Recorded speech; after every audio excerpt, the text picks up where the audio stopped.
माननीय सदस्य को मैं धन्यवाद भी देता हूं कि उन्होंने इस विषय को उठाया और मैं समझता हूं इससे संबंधित ये पहला प्रश्न विधानसभा में उठाया, ये भी सर बड़ी अच्छी बात है।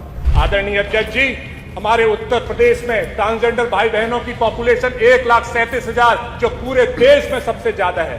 स्कूल में उनकी संख्या सिर्फ 300, कॉलेज में उनकी संख्या सिर्फ 360, छात्रवृत्ति में उनकी संख्या सिर्फ 250। 96% से ज्यादा हमारे ट्रांसजेंडर भाई बहनों के साथ भेदभाव होता है। मैं सचिन जी को भी साधुवाद दूंगा और मंत्री जी को भी बधाई दूंगा कि आपने बहुत अच्छी तरीके से इस जानकारी पूरे सदन को दी है।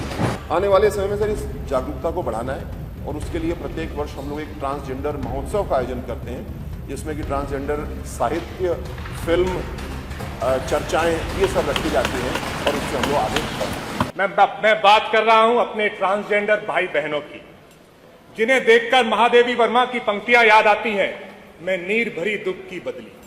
कितनी पीड़ा है उस मौन में जो ताली की आवाज के पीछे छुप जाती है, कितना अकेलापन है उस मुस्कान में जो समाज के तानों को सहकर भी बनी रहती है। याद आती है रविन्द्रनाथ ठाकुर की प्रार्थना, जहां मन भय से मुक्त हो और मस्तक ऊंचा।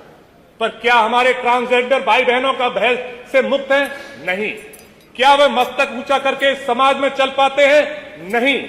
भय भी है और अस्वीकारता का दर्द भी। याद आती है दिनकर जी की चेतावनी, जो कहते थे जो तटस्थ हैं समय लिखेगा उनके भी अपराध। ये केवल ट्रांसजेंडर भाई बहनों का सवाल नहीं है, इस सदन की सामूहिक परीक्षा है। आदरणीय अध्यक्ष जी, हमारे उत्तर प्रदेश में ट्रांसजेंडर भाई बहनों की पॉपुलेशन 1,37,000 जो पूरे देश में सबसे ज्यादा है। आदरणीय मंत्री जी ने जवाब दिया कि पहचान पत्र बनाए जा रहे हैं, लेकिन पहचान पत्र कितने बनाए जा रहे हैं? सिर्फ 1,000। स्कूल में उनकी संख्या सिर्फ 300, कॉलेज में उनकी संख्या सिर्फ 360, छात्रवृत्ति में उनकी संख्या सिर्फ 250।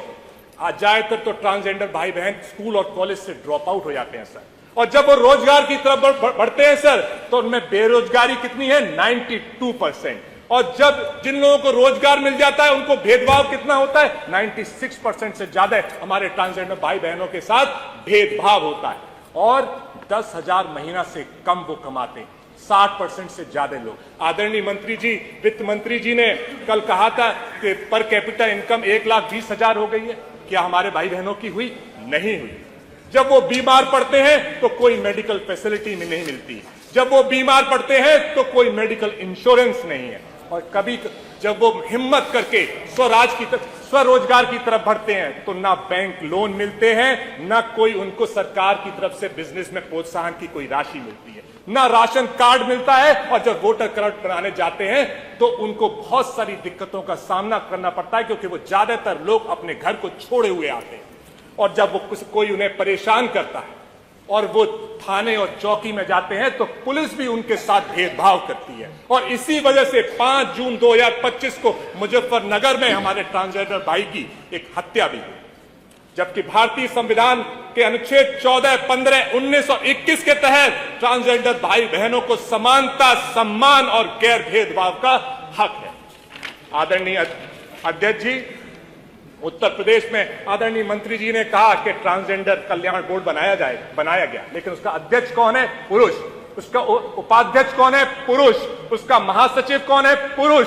अगर हमारे ट्रांसजेंडर का कल्याण बोर्ड का अध्यक्ष, उपाध्यक्ष और महासचिव भी पुरुष होगा तो उनकी बात कहां से आएगी?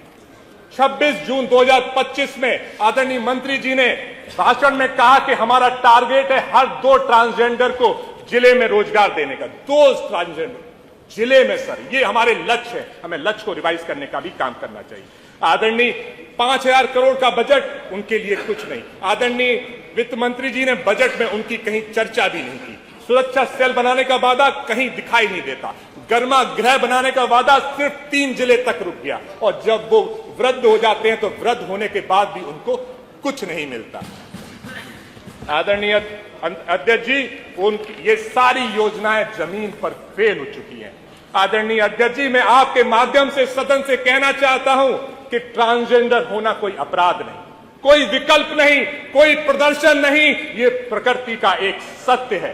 और इसीलिए मैं आपके माध्यम से आदरणीय मंत्री जी से पूछना चाहता हूं कि हमारे ट्रांसजेंडर भाई बहनों की दुर्दशा को देखकर और एक विशेष कमेटी बनाकर ऐसी नीति लागू करेंगे जो जमीन पर मजबूत होगी और जो 100% उनको एजुकेशन देने का काम करेगी, जो उनको रोजगार की गारंटी देगी, जो सरकारी जॉब्स में उन्हें आरक्षण देगी, जो पेट्रोल पंप और स्कूल्स में उनको प्रायोरिटी देगी, जो बिजनेस लोन देगी, परिवार की प्रॉपर्टी में हिस्सा देगी, कानूनी मदद कराएगी, पुलिस को मजबूर करेगी उनके साथ अच्छा व्यवहार करने के लिए, मुख्यमंत्री आवास योजना से जोड़ेगी, मेडिकल इंश्योरेंस दे देगी और मंथली पेंशन देगी। अगर ये सुविधाएं मिलेंगी, कब मिलेंगी तो कब तक, अगर नहीं मिलेंगे तो क्यों नहीं? क्योंकि हमारे ट्रांसजेंडर भाई बहनों की दुआओं में भी असर है और उनकी बददुआओं में भी। माननीय मंत्री जी, बहुत बहुत धन्यवाद।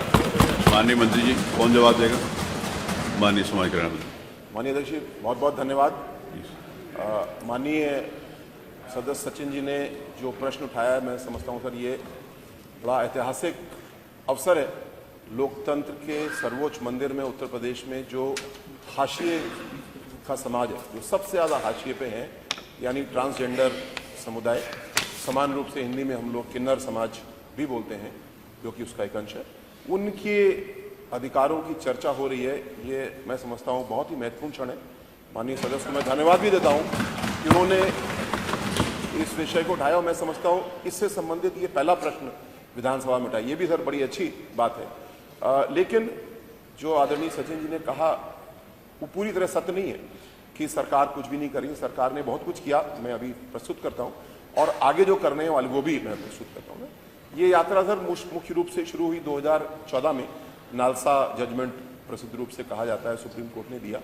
उसमें कई निर्देश सभी सरकारों को, केंद्र सरकार को भी थे। इसके तहत ट्रांसजेंडर प्रोटेक्शन राइट्स एक्ट केंद्र सरकार ने पास किया।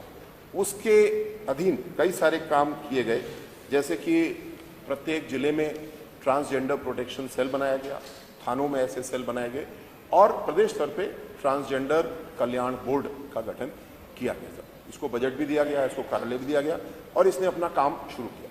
काम दो अप्रोच पे चल रहा है सर। पहला, कुछ ऐसे समूह हैं जो अपने डेरा परंपरा में विश्वास रखते हैं और अलग डेरों में रहना पसंद करते हैं। सरकार उसका समर्थन करती है और उन डेरों के नागरिक सुविधाओं को मजबूत किया गया है। सड़क, बिजली, पानी, इंटरनेट आदि जो मोहल्ला है, डेरा है, उसको हम लोगों ने मजबूत किया है, जिससे कि आप अगर एकांत में रहना चाहते हैं, अलग रहना चाहते हैं, कोई छेड़छाड़ नहीं है, उसका भी स्वागत है। दूसरी अप्रोच है जो कि मुख्य धारा में जोड़ने की अप्रोच है या एसिमिलेशन की अप्रोच है, उसका भी स्वागत है। और बहुत बड़ी संख्या में ट्रांसजेंडर समुदाय के हमारे साथी आज सामान्य रूप से स्कूलों में, विश्वविद्यालयों में शिक्षा प्राप्त कर रहे हैं और तेजी से आगे बढ़ रहे हैं। हम लोगों से मेल मिलाप भी होता है, और जहां एक और एक समुदाय है जिनको हम दूर से पहचान लेते हैं क्योंकि उनकी वेशभूषा कुछ इस प्रकार की है, दूसरी ओर ऐसे बहुत बड़ा ट्रांसजेंडर समुदाय है जिनको समान रूप से हम लोग नहीं पहचान पाते हैं और वो मुख्य धारा में शामिल हैं और अपने काम को कर रहे हैं। पहला बड़ा विषय है किस तरह से चिन्हित किया जाए जिससे कि हम सेवा कर पाए। तो इसके लिए सरकार ने एक ट्रांसजेंडर कार्ड बनाने की व्यवस्था की, एक पोर्टल बनाया। शुरू में हम लोगों ने पाया कि इसमें बहुत ज़्यादा रुचि नहीं दिखी, लेकिन फिर हमने इसको ट्रांसजेंडर कार्ड बनवाने के साथ ही जो भी व्यक्ति कार्ड ही बनाएगा यानी अपनी घोषणा करेगा, उसको हम आयुष्मान कार्ड की सेवा दे रहे हैं। तो जो माननीय संसद जी ने कहा, सदस्य ने कहा, ऐसा सही नहीं है। 5 लाख की मेडिकल इंश्योरेंस का प्रावधान इसमें सरकार कर चुकी है और लोग लाभ उठा रहे हैं। और इस आयुष्मान कार्ड की सेवा में जो ट्रांसजेंडर समुदाय की विशिष्ट आवश्यकताएं, हार्मोन थेरेपी होती है, लेजर थेरेपी होती है, इनकी भी व्यवस्था की गई है। और यहाँ तक कि जिसको SRS, सेक्स रीअसाइनमेंट सर्जरी बोलते हैं, उसका भी प्रावधान किया गया और बहुत लोगों ने इसका लाभ लिया है। लेकिन अभी भी स्व घोषणा में सर थोड़ा सा समस्या दिखती है और ये एक निरंतर कार्य है। हम लोग जागरूकता भी बना रहे हैं, लेकिन आज जो चर्चा हो रही है इस जागरूकता को आगे बढ़ाएगी।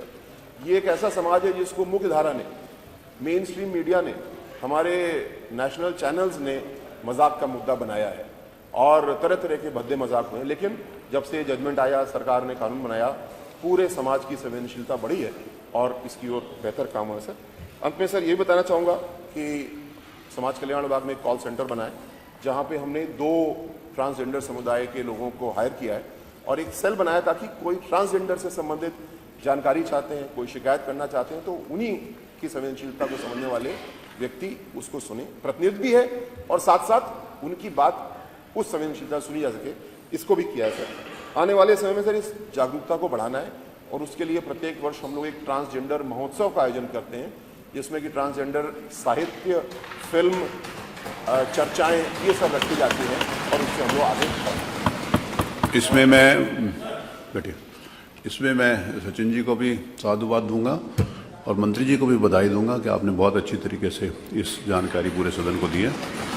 प्रश्न संख्या 3